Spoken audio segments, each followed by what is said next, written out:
नमस्कार, आदाब, स्वागत है आप सभी का। दोस्तों, उम्मीद करता हूँ आप सब स्वस्थ, तंदुरुस्त और जबरदस्त और मस्त होंगे। दोस्तों, आज हम पढ़ने वाले हैं हिंदी प्रैक्टिस सेट में कुछ हिंदी के इम्पोर्टेंट क्वेश्चन। बिना कुछ देरी किए पढ़ना स्टार्ट करते हैं। पहले संधि के क्वेश्चन पढ़ते हैं। संधि में प्रश्न नंबर 1 क्या है? प्रश्न नंबर 1 क्या रहा? इत्यादि में संधि है। इत्यादि में संधि क्या होगी?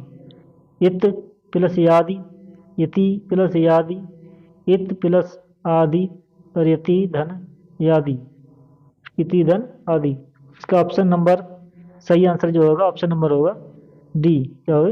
इति धन आदि, इति धन आदि। Question number 2। क्वेश्चन नंबर 2 कह रहा है निरर्थक का संधि विच्छेद है। निरर्थक का ऑप्शन ए निर प्लस अर्थक, ऑप्शन बी निरा धन अर्थक, ऑप्शन सी नि धन अर्थक, ऑप्शन सी निरा धन अर्थक। क्वेश्चन नंबर 2 का सही आंसर जो होगा वो होगा ऑप्शन नंबर सी नि धन अर्थक। नि धन अर्थक क्या होगा? नि धन अर्थक। नि धन अर्थक बराबर निरर्थक हो जाएगा ये। Question number 3।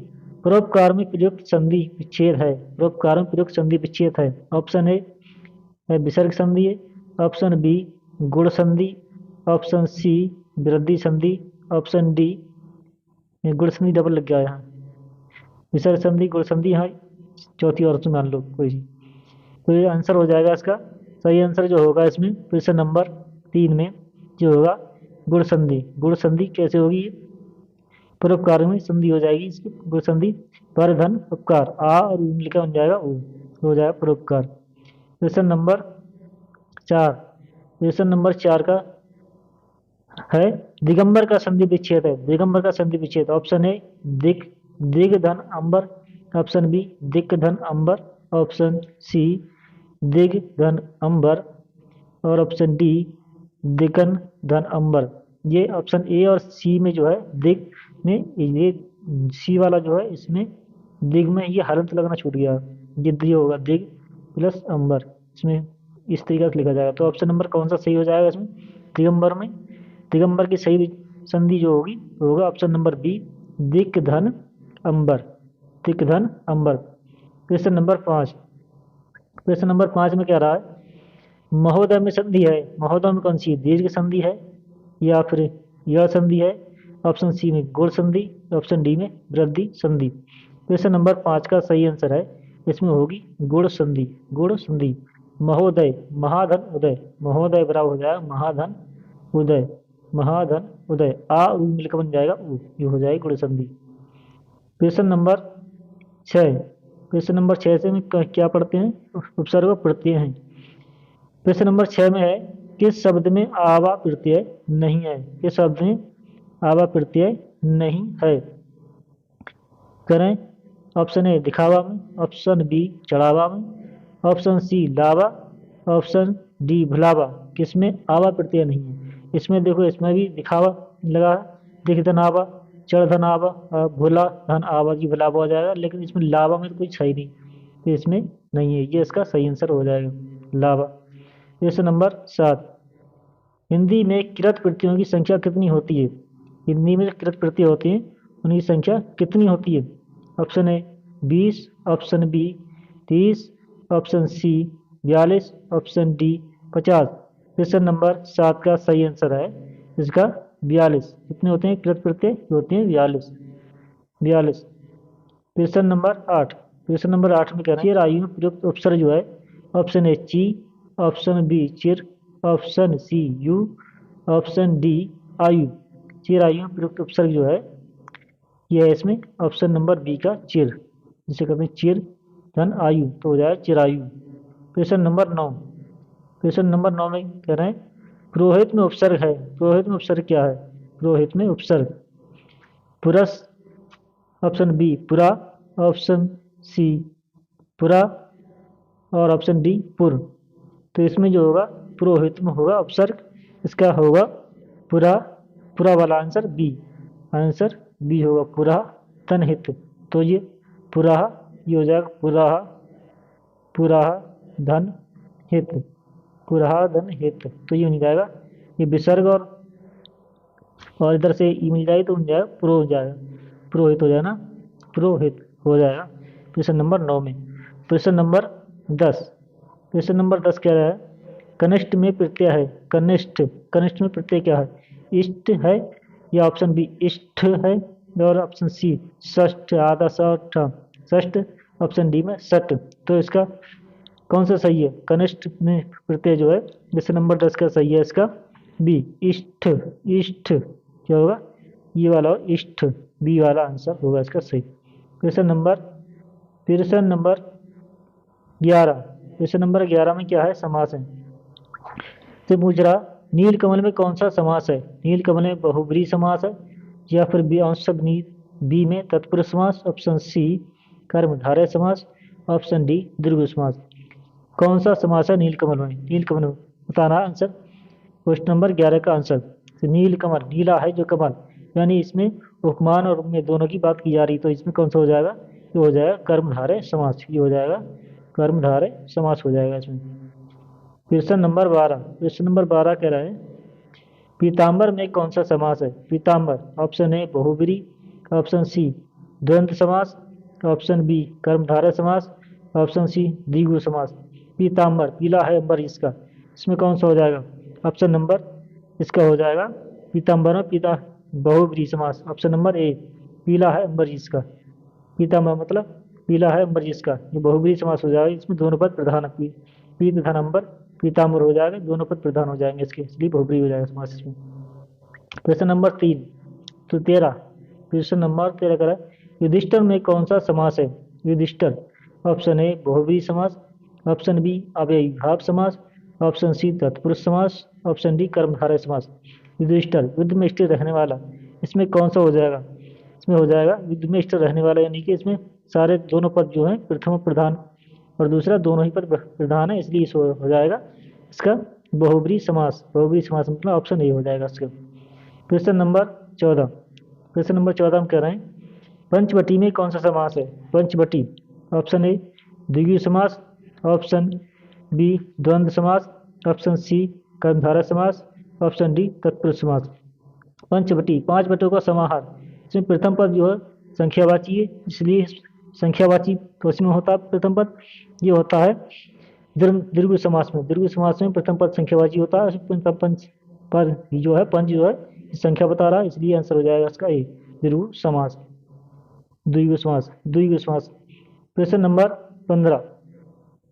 क्वेश्चन नंबर 15 कह रहे हैं मृगनयनी में कौन सा समास है, मृगनयनी में कौन सा समास है, ऑप्शन नंबर ए तत्पुरुष अव्ययीभाव समास, ऑप्शन नंबर बी तत्पुरुष समास, ऑप्शन नंबर सी कर्मधारय समास, ऑप्शन नंबर डी बहुब्रीहि समास, बहुब्रीहि समास। तो मृगनयनी, मृग के समान नयन वाली, इसमें कौन सा हो जाएगा, मृग के समान नयनों वाली, इसमें कौन सा हो जाएगा, इसमें हो जाएगा ऑप्शन नंबर ए अव्ययीभाव समास, अव्ययीभाव समास हो जाएगा, अव्ययीभाव समास हो जाएगा इसका आंसर सही जो है। क्वेश्चन नंबर 16 देखते हैं हम। क्वेश्चन नंबर 16 में क्या है, क्वेश्चन नंबर 16 में दे रखे हैं शब्द। दरोगा किस भाषा का शब्द है, दरोगा किस भाषा का शब्द है, बताइए दरोगा किस भाषा का शब्द है, हिंदी भाषा का, ऑप्शन नंबर बी अरबी भाषा का, ऑप्शन नंबर सी तुर्की भाषा का, ऑप्शन नंबर डी फारसी भाषा का। कौन सी भाषा का है दरोगा, दरोगा शब्द जो है यह है तुर्की भाषा का शब्द, दरोगा है तुर्की भाषा का शब्द। ऑप्शन क्वेश्चन नंबर 17 पढ़ते हैं। क्वेश्चन नंबर 17 में कह रहा है आलमारी किस भाषा का शब्द है, आलमारी किस भाषा का शब्द है, आलमारी, ऑप्शन ए पश्तो भाषा का, ऑप्शन बी हिंदी भाषा का, ऑप्शन सी फारसी भाषा का, ऑप्शन डी पुर्तगाली भाषा का। क्वेश्चन नंबर 17 का सही आंसर है पुर्तगाली भाषा का, ये जो है आलमारी शब्द है। Question number 18। क्वेश्चन नंबर 18 में करें पाकशाला किस प्रकार का शब्द है, पाकशाला किस प्रकार का शब्द है, रूढ़ शब्द, ये रूढ़ होगा यहाँ, रूढ़, रूढ़ होगा रूढ़ शब्द, या फिर यौगिक शब्द, या फिर योग रूढ़ शब्द, या फिर नॉन ऑफ द इनमें से कोई नहीं। पाकशाला शब्द जो है तो यौगिक शब्द है, यौगिक शब्द वो होते हैं जो दो शब्दों से मिलकर बनते हैं और उनको अलग करने पर दोनों जो टुकड़े होते हैं उसके अपना अपना अर्थ देते हैं। रूढ़ शब्द होते हैं जो किसी से मिलकर नहीं बनते, उनका अपने अकेले होते हैं और यौगिक रूढ़ शब्द जो होते हैं बनते तो दो शब्दों से मिलकर हैं, लेकिन उन्हें अलग करने पर उनका कोई अर्थ नहीं होता दोनों टुकड़ों का। प्रश्न नंबर 19, तो इसका पाकशाला में हो जाए यौगिक शब्द। प्रश्न नंबर 19 में करें, बानर का तद्भव है, बानर का तद्भव, बानर में ये वाला बानर या फिर ऑप्शन ए बंदर, ऑप्शन सी बांदर, ऑप्शन डी बांदर। बानर का तद्भव क्या होगा? बानर का तद्भव जो हो जाएगा इसको हो जाएगा बंदर, ये सही शब्द है इसका, बंदर सही ऑप्शन है इसका। प्रश्न नंबर 20, प्रश्न नंबर 20 में करें, तत्सम शब्द छांट कर बताओ। तत्सम छांटना है, कौन सा तत्सम है? ऑप्शन ए अनजान, ऑप्शन बी सच, ऑप्शन सी पत्ता, ऑप्शन सी घोटक। तो इसमें तत्सम बताना है, तत्सम छांटना है, तो तत्सम है इसमें घोटक, घोटक ये तत्सम है इसमें। ये पत्ता का तत्सम जो होगा ये हो जाएगा पर्ण, ये हो जाएगा पर्ण, और अजान जान का जो तत्सम हो जाएगा वो हो जाएगा अजान, ये और ये नहीं है, ये है इसका सही आंसर, डी घोटक है इसका तत्सम शब्द। अब पढ़ते हैं लिंग वचन कारक क्रिया और संज्ञा के सवाल। इसमें प्रश्न नंबर 21 कह रहा है, कारक कितने प्रकार के होते हैं? कारक कितने प्रकार के होते हैं? 6 प्रकार के, 7 प्रकार के, 8 प्रकार के, या फिर 9 प्रकार के। हिंदी में कारक जो होते हैं वो होते हैं 8 प्रकार के, और संस्कृत में कारक जो होते हैं वो होते हैं 6 प्रकार के। तो हिंदी पढ़ रहे हैं हम, इसलिए आंसर इसका हो जाएगा 6। प्रश्न नंबर 22, प्रश्न नंबर 22 में कह रहे हैं, नेत्र शब्द का पुल्लिंग है, नेत्री शब्द का पुल्लिंग क्या होगा? नेत्र होगा, या फिर नेतिन होगा, या फिर नेता होगा, या फिर नेताइन होगा। तो नेत्री देखा, नेत्री का पुल्लिंग बनाना है हमें, तो हो जाएगा नेताइन। क्या हो जाएगा? नेता इन, नेत्र में आ जोड़ के, जो नेत्र है उसमें आ जोड़ देंगे तो जो है नेता, नेता बनेगा, ये हो जाएगा इसका सही आंसर। ये प्रश्न नंबर 23, प्रश्न नंबर 23 में करें, वृक्ष से पत्ते गिरते हैं में कौन सा कारक है? वृक्ष से पत्ते गिरते हैं में कौन सा कारक है? ऑप्शन ए में करें कर्म कारक, ऑप्शन बी करण कारक, ऑप्शन सी अधिकरण कारक, ऑप्शन डी अपादान कारक। वृक्ष से पत्ते गिरते हैं तो पत्ते वृक्ष से अलग हो रहे हैं ना, जहाँ अलग होते हैं तो वहाँ पर अपादान कारक होता है, यहाँ पर अपादान कारक होता है। करण जो होता है जहाँ कोई कारण बताया जाए, और कर्म कारक वहाँ होता है जहाँ कोई काम दिखाया जाता हो, और अधिकरण जहाँ पर अधिकार बताया जाता हो अपना। क्वेश्चन नंबर 24, क्वेश्चन नंबर 24 में कह रहे हैं, भाववाचक संज्ञा है कौन सी? लड़कापन, भाववाचक संज्ञा लड़कापन, या लड़काई, या फिर ऑप्शन नंबर सी लड़कपन, ऑप्शन नंबर डी लड़काईपन। क्या बताना है इसमें? भाववाचक, भाव बताना, हाव भाव किसमें है? हाव इसमें इसका भाववाचक बनेगा लड़कपन, लड़कपन। क्वेश्चन नंबर 25, क्वेश्चन नंबर 25 करें, लेखिका का बहुवचन होगा।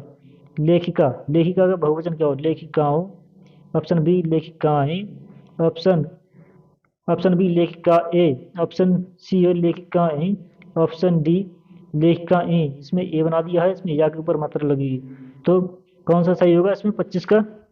ये 25 का सही है, इसका डी, ये वाला ए बनेगा, और ये पे अंक की बिंदी लगेगी इसमें, इसमें अंक की बिंदी नहीं है इसलिए गलत है, और इसमें या बना हुआ है, इसमें यो बना हुआ है, तो इसका आंसर होगा डी वाला सही। पर्यायवाची और विलोम शब्द देखते हैं, पर्यायवाची और विलोम शब्द।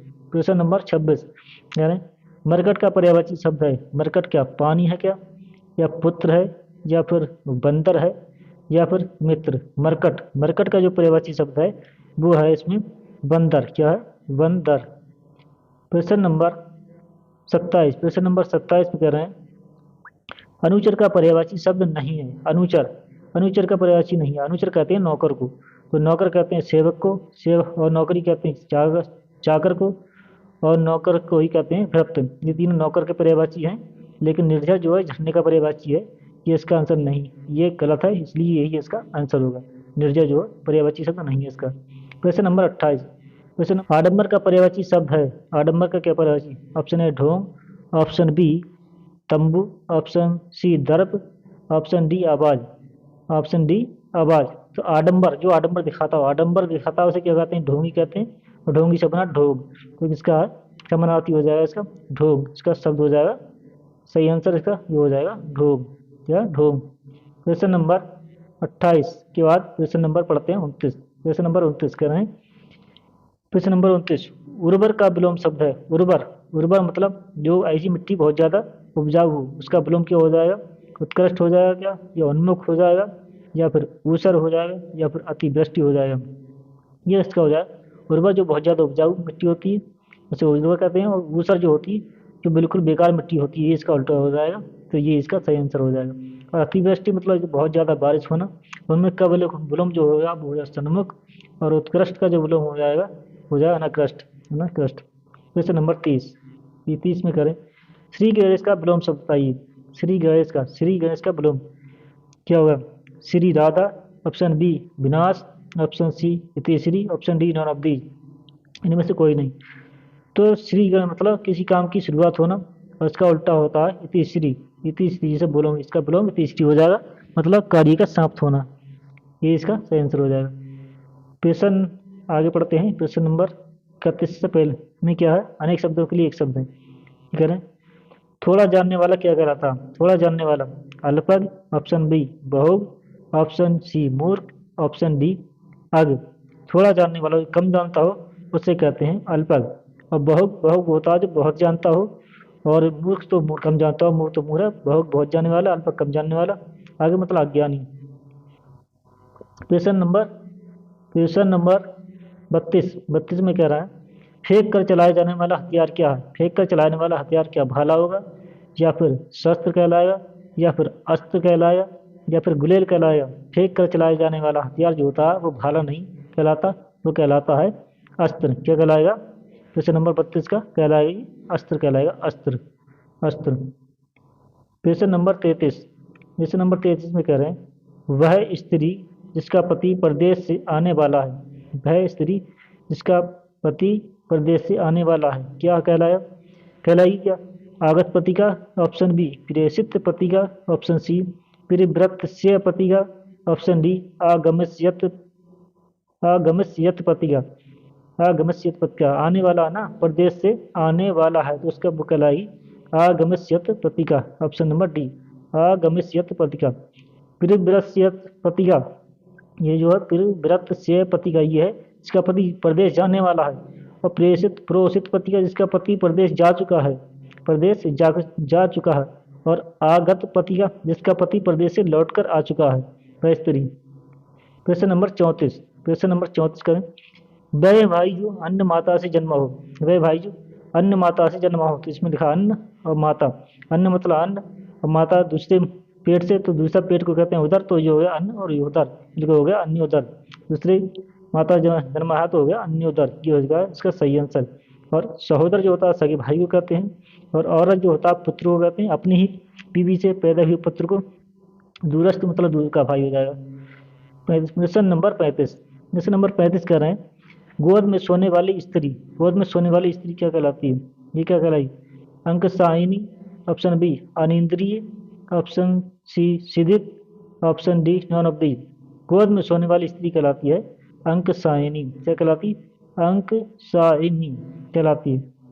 क्वेश्चन नंबर 36 में क्या है? वाक्य कौन से? अर्थ के आधार पर वाक्य कितने प्रकार के होते हैं?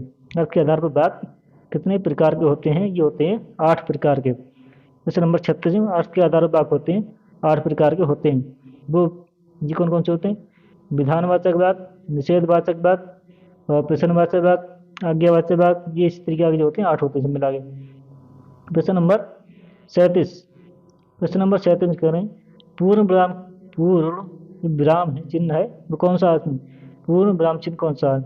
ऑप्शन नंबर ए में डबल उंडी वाला, फिर बी में डैश वाला, ये फिर वाला ये वाला, सी में, या फिर डी में, कौन सा होगा? पूर्ण विराम जो होता है हिंदी में होता है पूर्ण विराम ये डी वाला, और अंग्रेजी में होते हैं फुल स्टॉप बोलते हैं ये बिंदी वाला। Question number 38। क्वेश्चन नंबर 38 में जो है ठीक है, संयुक्त वाक्य चयन कीजिए। संयुक्त वाक्य कौन सा है देखना है इसमें। राहुल धीरे धीरे लिखता है, क्या ये होगा? बी में कह रहे हैं मैं पढ़ता हूँ और वह गाता है। ऑप्शन सी जो परिश्रम करता है वही आगे बढ़ता है। ऑप्शन डी उसने कहा कि कार्यालय बंद हो गया है। कार्यालय बंद हो गया है। इसमें कौन सा सही है? संयुक्त बताना। संयुक्त के लिए और या अथवा बीच में होना चाहिए, तो इसमें और ये है। क्वेश्चन नंबर 38 के बी वाले ऑप्शन मैं पढ़ता हूँ और वह गाता, ये हो जाएगा संयुक्त वाक्य। राहुल धीरे धीरे लिखता, ये सरल वाक्य हो जाएगा। इसमें एक वाक्य एक ही विधेय है। और इसमें जो है जो परिश्रम करता है वही आगे बढ़ता है। ये एक भाग दूसरे भाग पे डिपेंड है, ये इसमें मिश्रित भाग हो जाएगा। उसने कहा कि ये भी मिश्रित भाग हो जाएगा, की लगा कार्यालय बंद हो गया है। क्वेश्चन नंबर 39 में कह रहे हैं वाक्य के घटक होते हैं क्या? उद्देश्य और विधेय, कर्म और क्रिया, कर्ता और क्रिया, कर्म और विशेषण। वाक्य के घटक होते हैं उद्देश्य और विधेय। उद्देश्य मतलब विषय में कहा गया, विधेय जो कहा गया। उद्देश्य जिसके विषय में कहा जाता है, विधेय वो होता है जो कहा जाता है। कर्म मतलब जो हम कर्म करते हैं, क्रिया तो क्रिया होती है। कर्ता मतलब कर्म करने वाला होता है, और विशेषण जो दूसरे की विशेषता बताता है। क्वेश्चन नंबर 40, उचित विराम चिन्ह लगाइए। उचित विराम चिन्ह कौन सा है? MA B.Ed, ये वाला सही है क्या? ऑप्शन बी में क्या? एम ए के बाद अल्प विराम लगा, ये सही है। MA के बाद अल्प विराम लगा, ये सही है। या फिर MA के बाद MA B.Ed, ये दोनों सेम हो गए। ये आंसर जो होगा इसका, ये हो जाएगा बी वाला, इसका बी वाला। ये डिग्रियों के बीच में ये लगा है, इस तरीके से इसे बोलते हैं अर्ध विराम। ये डिग्रियों के बीच में लगता है अर्ध विराम, अर्ध विराम। और ये जो सिंगल लगा है इसे कहते हैं अल्प विराम, अल्प विराम। डिग्रियों के बीच में अर्ध विराम लगता है, अल्प विराम नहीं लगता। दोस्तों क्लास करते हैं कि क्लास आपको अच्छी लगी हो। क्लास अच्छी लगी तो लाइक शेयर जरूर करें, और चैनल पर ही बार आए तो सब्सक्राइब करें, और बेल आइकन दबाना ना भूलें। थैंक यू, धन्यवाद, बेस्ट ऑफ लक।